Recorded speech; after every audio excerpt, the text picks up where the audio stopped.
ஆத்மாவில் இருந்து என்றென்றைக்குமாக துடைத்தெறியப்பட போகின்றன. புதிய நம்பிக்கை பிறந்திருக்கிறது.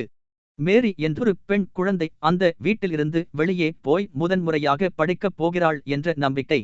அந்த தலைமுறையில் படிக்கப் போகும் முதல் ஆளும் அவள்தான்.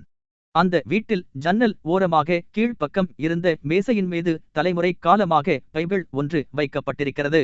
ஆனால் அந்த குடும்பத்தில் எந்த ஒருவரும் எந்த காலத்திலும் அதை படிப்பதற்கு முடிந்ததே இல்லை. காரணம், யாருக்கும் படிக்கத் தெரியாது. இந்த பைபிளையும் இனி படித்து விடுவேன், எல்லோருக்கும் படித்து காட்டவும் செய்வேன். மேரி தனக்குத்தானே முணுமுணுத்தாள். மேகஸ்வில்லியில் பெரிய கடை அது. உனக்கு என்ன வேண்டும் மேரிம்மா? சாம் அவளை கேட்டார். எழுதுவதற்கு பிரயோசனமான ஏதாவது ஒன்று வாங்கிக் கொடுங்கப்பா. கடைக்காரர் ஒரு சதுர வடிவ கடினமான கருப்பு பலகை ஒன்றை அவர்களிடம் எடுத்து காட்டினார். இதுதான் சிலேட். இந்த சிறிய வெள்ளை சாக்பீஸ் துண்டினால் நீங்கள் இந்த பலகையின் மீது எழுதலாம். இனி சிலேட்டின் மீது வெள்ளை சாக்பீஸை கொண்டு அவளால் கோடுகளை, படங்களை வரைய முடியும். பிறகு எப்படி எழுதுவது என்று அவள் அறிந்து கொண்ட நிமிடத்தில் இருந்து அவள் எழுத முடியும். எழுதுவாள், எழுதுவாள். அப்பாவும் மகளும் வீட்டுக்கு வந்தபோது அனைவரும் அடுத்து வரப்போகிற நாள் குறித்தே பேசிக் கொண்டிருந்தார்கள். நாளை மேரி ஜெயின் பள்ளிக்கூடம் செல்லப்போகும் முதல் நாள். மேரியின் சகோதரர்களும் சகோதரிகளும் சொன்னார்கள், நீ எங்களுக்கும் சொல்லித்தர வேண்டும், சரியா? ஓ எஸ், நான் கற்றுக்கொண்டதை எல்லாம் உங்களுக்கும் சொல்லித் தருகிறேன், அவள் உறுதியளித்தாள். அடுத்த நாள் அதிகாலையில் சீக்கிரமாகவே அவள் புறப்படத் தயாராகிவிட்டாள். அப்பாவும் கூடச் சென்றார். மேகஸ்வில்லிக்கு போய்ச் சேர மேரி நடக்க வேண்டிய தூரம் 5 மைல்கள். அந்த புழுதி வடிந்த சாலையில் ஒவ்வொரு நாளும் வீடு திரும்ப மேலும் 5 மைல்கள் அவள் நடக்க வேண்டும். மேரி ஜெயின் தான் பெற்ற புதிய கல்வியினால் முக்கியமான ஒரு நபராக மாறிக்கொண்டிருந்தாள். அவளால் இப்போது கணக்கு பார்க்க முடியும். அவளுடைய அக்கம் பக்கத்தவர் கருப்பின மக்கள், வெள்ளை நிற மக்கள் இருவருமே சம்பள கணக்கோ கொடுக்கல் வாங்கல் குளறுபடியோ எதுவென்றாலும் மேரியிடமே கொண்டு வந்தார்கள். கருப்பர்களுக்கு எழுதவோ படிக்கவோ தெரியவில்லை.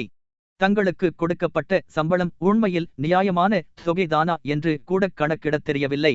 வெள்ளைக்காரர்கள் எதை கொடுக்கிறார்களோ அதை வாங்கிக் கொள்ள வேண்டியவர்களாகவே இருந்தார்கள் கருப்பர்கள்.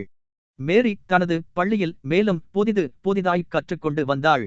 தனது பாதையில்தான் மெதுவாக உயர போய்க் கொண்டிருக்கிறோம் என்று மனதில் அசை போடுவாள். பள்ளிக்கூடத்தில் சில வருடங்கள் ஓடி மறைந்தன. அந்த வருடத்தின் கடைசியில் மேரிக்கு பட்டமளித்தல் இருந்தது. இதுதான் தங்கள் வாழ்க்கையில் காணும் முதல் பட்டமளித்தல் விழா என்பதால் மேகஸ்வில்லியின் மக்களுக்கு அது மிக முக்கியத்துவம் வாய்ந்த ஒன்றாக இருந்தது. இந்த பட்டமளிப்பு விழாவின் மிக முக்கியத்துவம் வாய்ந்த பகுதி என்பது டிப்ளோமாக்களை வழங்குவது. மதிப்புமிக்க வெள்ளைத்தாள் சுருள்களில் இந்த பட்டம் பெறும் மாணவர்கள் எழுதவும் படிக்கவும் கூடியவர்கள் என்று எழுதப்பட்டிருக்கும். மேரியின் பெயரை சொல்லி கூப்பிட்டார்கள். மேரி தன்னுடைய டிப்ளோமாவை வாஞ்சையுடன் பெற்றுக்கொண்டாள். பூ போல அதை ஏந்தி தன் நெஞ்சோடு அணைத்துக் கொண்டாள். மேஜையில் இருந்த புத்தகத்தை தான் கையில் எடுத்த போது அதை ஒரு சிறுமி பிடுங்கிக் கொண்ட அந்த நாள் நினைவில் ஆடியது. உன்னால் படிக்க முடியாது என்று அவளை துயரப்படுத்துவதற்கு இனி எந்த ஒருவராலும் ஒருபோதும் முடியாது என்பதில் அவள் பெருமகிழ்ச்சியடைந்தாள். விழா முடிந்தது. இரைச்சலும் சந்தோஷமும் நிறைந்த சூழலில் மிஸ் வில்சன் மேரி ஜெயனை தோளோடு அணைத்தபடி, மேரி ஜெயன், இப்போது நீ என்ன செய்ய போகிறாய்? எனக்கு தெரியவில்லை மிஸ். நான் என்னுடைய படிப்பை தொடர விரும்புகிறேன். கருப்பர்கள் எப்போதாகிலும் கல்லூரிக்கு போயிருக்கிறார்களா? இல்லை, மிக அபூர்வம்தான். ஆனால் நீ போக முடியும். அதற்கு நீ முதலில் உயர்நிலைப்பள்ளிக்கு போயாக வேண்டும். மேரி தங்களுடைய சின்னஞ்சிறு வீட்டிற்கு திரும்பியதும் தனது படிப்பை எப்படியாகிலும் தொடர்ந்தாக வேண்டுமென்று சொல்லிக் கொண்டாள். மேரி இப்போது எழுத படிக்க தெரிந்தவள். உன்னால் படிக்க முடியாது என்று யாராவது அவளை பார்த்து சொன்னால் இப்போது அவள் உடனே அதற்கு சரியான பதிலடி கொடுக்க முடியும். இந்த பெருமித உணர்வுடனே மேரி மற்றவர்களுடன் சேர்ந்து பருத்திக்காட்டுக்கு வேலைக்கு திரும்பினாள். நாட்கள் போயின.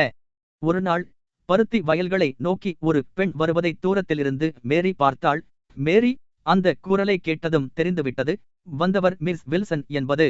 உனக்கு ஒரு நல்ல செய்தி வைத்திருக்கிறேன் மேரி. மேற்கு பகுதியில் வாழ்கிற ஒரு வெள்ளைக்கார பெண்மணி ஒரு கருப்பின குழந்தையின் படிப்பிற்காக பணம் அனுப்பியிருக்கிறார். அதை பெறுவதற்குரிய ஆளாக நீதான் தேர்ந்தெடுக்கப்பட்டிருக்கிறாய். நீ மேல் படிப்பிற்காக டவுனுக்கு போக வேண்டும், தயாராகு என்றார் வில்சன். மேரி சந்தோஷத்தில் கூதித்தாள். வீட்டை பார்த்து ஓடினாள்.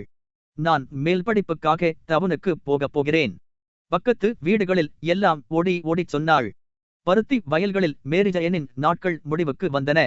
அடுத்த பள்ளி ஆண்டின் தொடக்கம் வரப்போகிறது. இன்னும் சில நாட்களே உள்ளன. மேரி தயாரானாள். குடும்பத்தாரும் அக்கம்பக்கத்தவரும் மேரியை குறித்து பெருமிதம் அடைந்தார்கள். அவள் புறப்பட வேண்டிய நாளும் வந்தது. வாங்க, சீக்கிரம், ரயிலுக்கு நேரமாகிவிடும். நான் தாமதமாக போக விரும்பவில்லை. வீட்டின் வாயிற்படியில் பொறுமையிழந்து தவித்து நின்றாள் மேரி. அவர்கள் எல்லோருமாக வீட்டை விட்டு புறப்பட்டதும் அண்டை வீட்டுக்காரர் ஒருவர் தனது பண்ணை வாகனத்துடன் வந்து சேர்ந்தார். வண்டியில் ஏறுங்கள், அவர் அன்புக் கட்டளையிட்டார். இந்த மாதிரி ஒரு முக்கியமான நாளில் நீங்கள் நடந்து போகக்கூடாது. பாட்சியும் சாமும் இதை எதிர்பார்க்கவே இல்லை. வண்டி புறப்பட்டது. ஒவ்வொரு தெருவிலும் சில